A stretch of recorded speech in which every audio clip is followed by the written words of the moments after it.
Hello दोस्तों, सदियों से भारत पर विदेशी आक्रांता आक्रमण करते रहे हैं।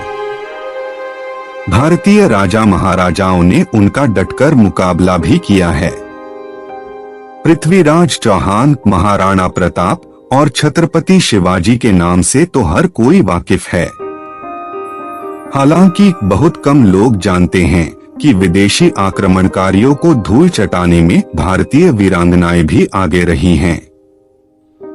ज्यादातर भारतीय महारानी लक्ष्मीबाई की वीरता और साहस से तो परिचित हैं, मगर बहुत कम लोग जानते हैं कि उनसे भी पहले भारत में ऐसी बहादुर महिलाएं हुई हैं जिन्होंने विदेशी आक्रमणकारियों के हौसलों को पस्त किया है। इनमें कित्तूर की रानी चेन्नम्मा, रानी वेलु नचियार जैसे महिलाओं का नाम शामिल है।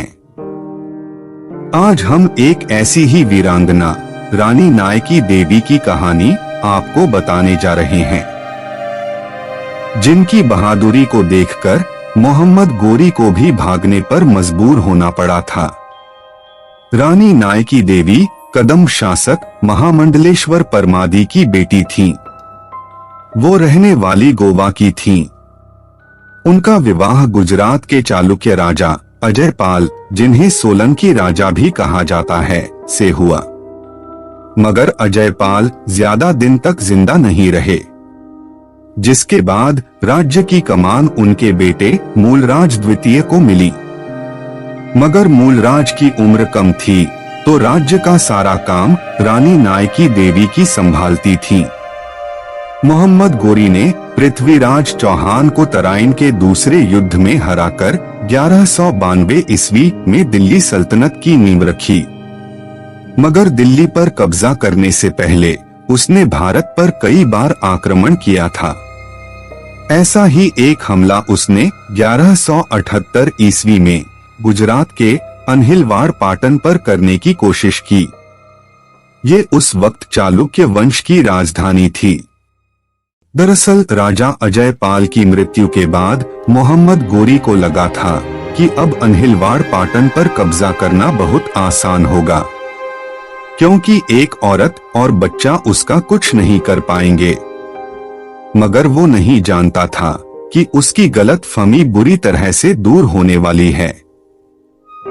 गोवा के कदम राजा की बेटी नायकी देवी तलवारबाजी, घुड़सवारी, सैन्य रणनीति, कूटनीति और राज्य के अन्य सभी विषयों में अच्छी तरह से प्रशिक्षित थीं। उन्हें जैसे ही मोहम्मद गोरी के मंसूबों के बारे में मालूम पड़ा, उन्होंने चालुक्य सेना की कमान संभाली और हमलावर सेना के लिए एक सुनियोजित विरोध को संगठित करने में खुद को झोंक दिया। साथ ही उन्होंने आस पड़ोस के राजाओं से मदद मांगने के लिए अपने दूत भी भेजे। हालांकि किसी राजा ने उनकी मदद नहीं की, मगर कुछ सामंत जरूर रानी की मदद को आगे आए।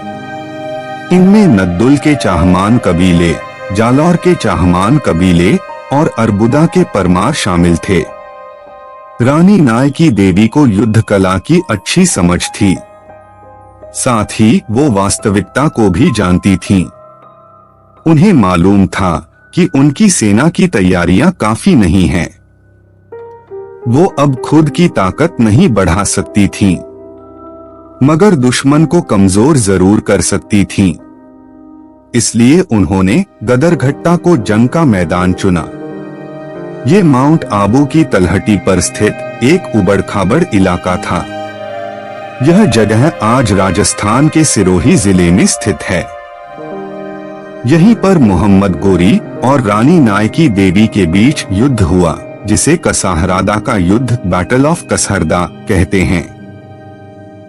इस जंग में रानी नायकी अपने बेटे मूलराज द्वितीय को भी साथ लेकर आई थी। रानी और गोरी के बीच भयंकर युद्ध हुआ। चालुक्य सेना ने जिस उबड़-खाबड़ इलाके को चुना, उसका उन्हें फायदा मिला। गोरी बुरी तरह हारा। यहाँ तक कि मोहम्मद गोरी को कुछ अंगरक्षकों के साथ युद्ध भूमि छोड़कर भागना पड़ा। इस युद्ध ने गोरी का घमंड ऐसा तोड़ा कि उसने दोबारा कभी गुजरात की ओर देखने की हिम्मत नहीं की। अगले साल उसने पंजाब के जरिए भारत में घुसने की कोशिश की और सफल हुआ। रानी नायकी देवी की जीत का उल्लेख गुजरात के राज्य इतिहासकारों के साथ साथ चालुक्य शिलालेखों में भी मिलता है। गुजराती कवि सोमेश्वर की रचनाओं में उल्लेख है कि कैसे मूलराज की सेना ने गोरी को हराया। एक अन्य कवि उदय प्रभा सूरी ने भी रानी की जीत का जिक्र किया है। इसके अलावा भीम द्वितीय के शासनकाल में लिखे एक चालुक्य शिलालेख में भी रानी की बहादुरी का जिक्र है।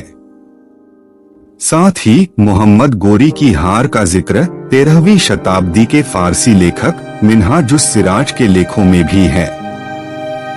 हालांकि कसाहरादा की लड़ाई का सबसे विस्तृत विवरण 14वीं शताब्दी के जैन इतिहासकार मेरुतुंग ने किया है। उसमें बताया गया है कि कैसे रानी नायकी देवी ने मोहम्मद गोरी की सेना को शिकस्त दी।